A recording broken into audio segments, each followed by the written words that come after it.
நீலகிரி மாவட்டம் உதகை நகராட்சிக்குட்பட்ட 21வது வார்டு பகுதியில் உள்ள நடைபாதையில் கட்டிடக் கழிவுகள் மற்றும் குப்பைகள் சூழ்ந்து காணப்பட்டதாக கூறப்படுகிறது. இதனால் அப்பகுதி மக்கள் நகரமன்ற உறுப்பினரும் நகரமன்ற தலைவர் வாணீஸ்வரி அவர்களிடம் குப்பை கழிவுகளை அகற்றித்தர கோரிக்கை வைத்தனர். அதன் அடிப்படையில் நகராட்சி துப்புரவு மேற்பார்வையாளர் நாதன் தலைமையில் தூய்மை பணியாளர்கள் அப்பகுதியில் குவிந்து காணப்பட்ட கட்டிடக் கழிவுகள் மற்றும் குப்பைகளை நகரமன்ற தலைவர் வாணீஸ்வரி முன்னிலையில் அகற்றினார்கள். Vivo V30 series.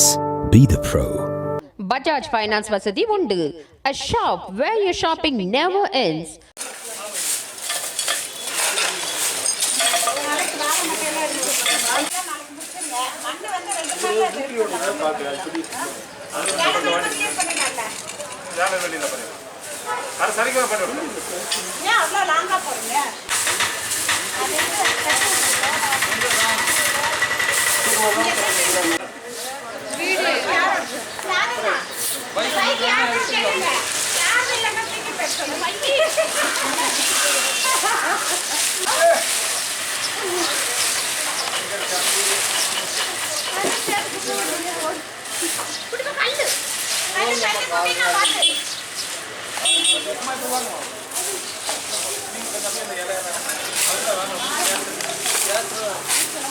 வாக்களிப்பது நமது பொறுப்பும் உரிமையும் ஆகும்.